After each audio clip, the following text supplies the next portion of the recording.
Another really good day. We have our family barbecue out, so it's going to be great to hang out with all the families and stuff. Though I feel like they've been doing that throughout camp, which has been really cool after practice. So this is our official last camp practice, even though we'll be rolling into next week. So excited for the game, and we're kind of in Kansas City mode for the next 2 days at this point.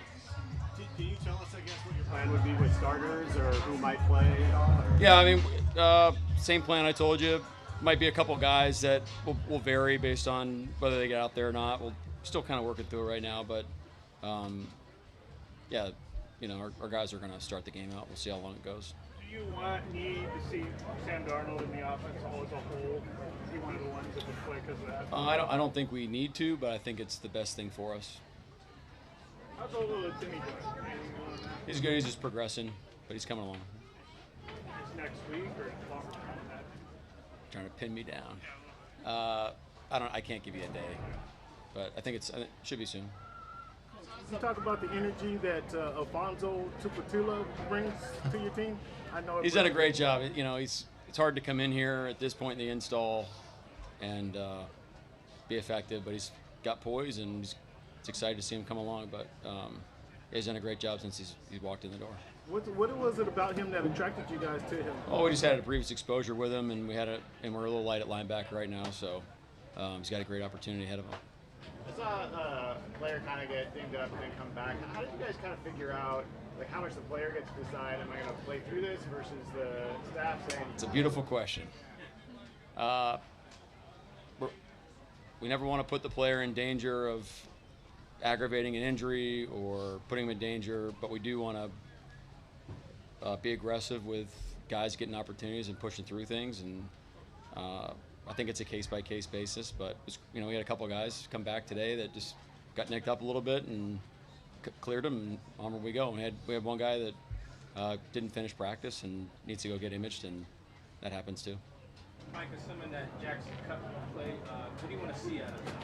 Same stuff they're doing in practice. And again, it's the same message we had last week of, hey, look, this is a great opportunity. It's a different setting. Obviously, there's more eyeballs on it, but we're going to go play our style of football. And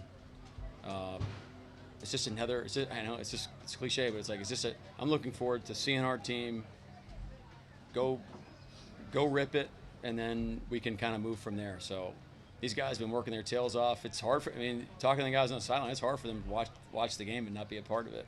So I think they're excited to go out there. Coach, Brady Russell, he prides himself on being a special teamer and being available kind of everywhere on the team. But where do you envision him on the offense outside of special teams? Well, how we train. We have several guys throughout the roster that like Brady is technically a tight end right now, but he does a lot of fullback stuff. How do you do it? Do you put him with KP? For all the time, and then you get the extra stuff with Mac. Do you put him with Mac, the extra stuff with KP? Those are just methods. But it just speaks to his ability. We're doing the same thing with Nick on defense, Jamie Sheriff. There's a lot of guys on the team that you're just trying to allocate the time and what they need to be taught, which makes the most sense for them. So that's what we're doing with Brady. But respect the heck out of him. He's a tremendous football player. You talked yesterday about how you guys are collaborating on the offensive side of the ball. I'm just curious, how do you see that collaboration? How is it different working on the offense this year than when you're just coming into coaching? What's the question? How do we work together? How's your time on offense changed this year working with Clint versus last year? Well, you can't be in two places at once, so you kind of start there. So, but there's a lot of conversations that we're having, popping in and out of. It's a lot of situation stuff. It's a lot of stuff after kind of debriefing when we go through situations. Just constant communication, man. It's a lot of fun to work with our offensive staff. I think Clint's doing a tremendous job. How they coach the guys, I just really love it. I think you'd really love to be in the offensive team room as they watch practice, of understanding, the whole team understands how everything fits together. The detail is really, really impressive and really clear, and it mirrors how we want to coach our guys. How we coach them on defense. It's how we coach them on special teams, and it's fun to be a part of. We saw Richard Sherman out there chatting with the DBs yesterday. What can happen to a guy like him around you for a young defensive back? Well, I mean, all of our all-time greats. Anytime these, I mean, look, come on, if you're listening, come back. You know, like we love having him here, especially Sherm. I mean, he just look. He knows a lot more stuff about being a player than I do, and so go do your thing, man. Go talk to the guys. You know, he's got relationships with a lot of our guys already, which is really cool. And of course, welcome in. Let him spit some knowledge for us. Pritchett had the interception in the game, and then looked like he was involved in one today. What are you seeing out of him? Yeah, he's playing with really high confidence right now, which is great. Which is great to see. Can't wait to watch him play again. And it feels like a guy that through this offseason he kind of just stacked, and it's paying off for him. So I'm excited for him. He's worked really hard. What do you see in Nick, and how does he make your defense more versatile? Well, I mean, what do you see with him? He's 6'3", he's bigger than everybody else out there. He looks like a D end. I mean, he runs fast, but he's still a rookie. You know, we love him, but we have high expectations for him. So we're going to coach him that way. We're going to coach him hard, and he's got to do it all the time. And the vast majority of the time, that's what he's doing. And it's our job as coaches with our whole team. You know, I just told him after practice, as soon as we sense, hey, we're stepping off the gas at all, it's our job as coaches to remind them of the team and the players that they want to be and kind of have it fall back in line. But he's been awesome. He's been awesome. We do a lot of stuff out there. Coach, have you seen your players take advantage of like your open door policy to get an edge here so far in the preseason? Players with my open door policy. What do you mean by that? Like my actual office door? Yeah. Look, we talked about in the off season, and you know, I think the atmosphere that we try to create as an organization, you know, it starts with Jody and her vision for the franchise. John, what they've been able to build, you know, the direction that we wanted to go, you know, hiring me and kind of collaborating on how we want to create, but like the spirit of what we want it to be here, it's an environment where people can be the best version of themselves. So I felt like we did that a lot at Michigan. We got going right there in Baltimore in the second year of this team connected environment, and we're in it together. So our guys are around. I mean, and you see the guys, they're spending a lot of time together, which is great. You know, there's not that much downtime, but when there is, the phones aren't out, and that's a cool thing to see. Your sense of foot off the gas, how often have you felt that? Not often. Is this the first time this summer? No, I mean it happens every once in a while, but you're never going to bat 1,000. So our guys have been great. They just, you tell them to jump, they ask how far. It's just been awesome. They've been tremendous. When you go from preseason game 1 to 2, is there any one thing that would like show you if they're making the progress that you want, that you think that stands out, or just overall? Yeah, it's interesting. Normally you would say going from like game 1 to game 2 in season, you'd expect a pretty high jump of execution. I think with like different guys playing a different amount this game, I think it makes it a little more unique. But I think going into the game, again, I'm excited to see these guys demonstrate what they've been doing, and they've earned it. They've earned that opportunity to go let it rip out there and show what they can do to the rest of the league and the rest of the world. It's pretty cool.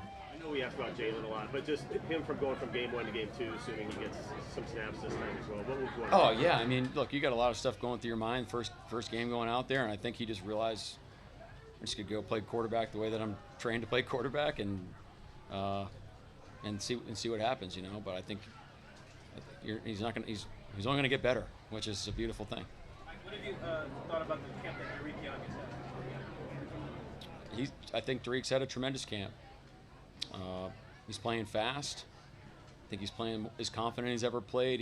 He's aggressive with the ball in the air, and I think you felt him on special teams in the game at gunner, and he can block as well, which is really cool. And then I don't think we felt him in the return game yet, but there's opportunities on kickoff return possibly down the line for him to return some kicks. I'm sorry. Sorry. And Mike, Ernest Jones, since his return, we haven't talked about it. Yeah, we got our Mike linebacker back, man. It's great seeing 13 in the middle. Look, we love him. You know how we feel about Ernest. I think there's a difference. I mean, look, when he walks in the huddle, it's just he's our guy, and you feel it with the rest of the team. And I'm glad he's with us. I love that he's spending his time with us and his family at home. What do you thought of Shaquill Griffin's first few days being there? He's coming along. I mean, you guys know Shaq shoot better than I do. He's just a great guy to have around. I think the guys love him. He's playing fast. But we're still on a progression here for him coming back. So we'll see what happens the rest of this week. How much time he plays in the game, if he plays in the game, and into the Green Bay week. Coach, will 15 play this weekend? And what would you like to see from him? Horton. I'm sorry, Horton. Will Horton play this weekend? And what would you like to see? Yes, he will play. What would you like to see from him? Keep doing yeah. I mean, you could ask me about anybody in the roster. I'm going to give you the same answer because that's how I feel. Guys are doing things in practice, and you want to see them do it in a game. And that's what he's been doing. I mean, every time he's asked him to do something, he's knocked out of the park and keep stacking them, man. I mean, you're off to a great start, but it's about doing it day in, day out, which he will. He's the type of guy that'll do it. How much do you feel like together for a preseason game? How much do you feel like you've really felt Horton's speed? I mean, 4.41 guy. You ran that, I think, when he was still not 100%. You really yeah, feel it's like great. It's great for us. Great for us. He's probably faster than that, which is awesome. We're able to get him. But you feel it. I mean, all our receivers are playing fast. You feel Quez out there. I felt like his best days have been in the last week or so. He's really playing fast. Got a lot of guys that can move out there, but Tory's one of them. When you're putting a plan together for a preseason game, how much of it's about trying to test execution and improve that versus evaluating players on the roster? Yeah, I think you got to be careful with the mix. We don't want to be vanilla, just because that's not really our philosophy. But it is a balance of being able to handle scheme and adjustments and see how they kind of think on the fly in real time. And against an offense, they haven't really spent a lot of time watching. Probably going to show the guys Kansas City tape for the first time, tomorrow, and just to get them kind of primed for the game. But so that's interesting. But again, you want the guys to go play fast and go make sure they can put their best foot forward. So there's a balance there. We've gotten to see Mason Richmond play some center here the last couple of days. Yeah. What about his game do you see potentially translating there, and could he be ready to get some snaps there on Friday night? Well, yeah, short answer is yes. But athleticism, intelligence, good football player. So there's multiple reasons on why we're training him at center as well right now, but we'll get into those later. You got family day out here? Anything nice to see all the families and friends? Yeah, I haven't met all the players' families, so it'll be great to meet them. And I know Steph and Jack are here, Tommy. So I'll go chase Tommy around once he grabs Julian's glove again. Mike, how close is Chris Gold to getting back? I just talked to him. He says he's feeling a lot better, but he's coming along. It'll happen sooner than later, hopefully. What happened with Jalen? He dinged his hand today, so we'll see what happens. Nature of the league. We're gonna go get him in, Brady. Nature of the league now, Mike. You pushing and bringing guys to the ground out here. How was the tackling in the first game, and where do you judge that in the preseason? We thought the tackling was really good. I think by our count we had 5 missed tackles, but it sounds like a lot, but you think about the rack after those missed tackles. We limited those, which means we're taking good angles, and it means that we're running to the ball. So it's a great start. We had the same conversation after the Denver game last year. Thought we were the best tackling team of all time, and then it's something you have to work on all the time and chase, and it's a very critical part of the game to play great defense. So looking forward to doing it again. What have you thought about Charles Cross getting back out as quickly as he has and between surgery? Yeah, we ended up with some great news coming out of surgery, which was awesome. And then Charles is the type of guy that if you give him any opportunity to push the envelope for him to come back, and it's safe. It's all I don't know. It's all safe, I guess, is what they tell me. It's all secure, but it's great to have him out there. He's getting. He gets mental reps behind and walkthroughs, and he's locked in. Anything else? Thank you. Okay, thanks, guys. Thank you.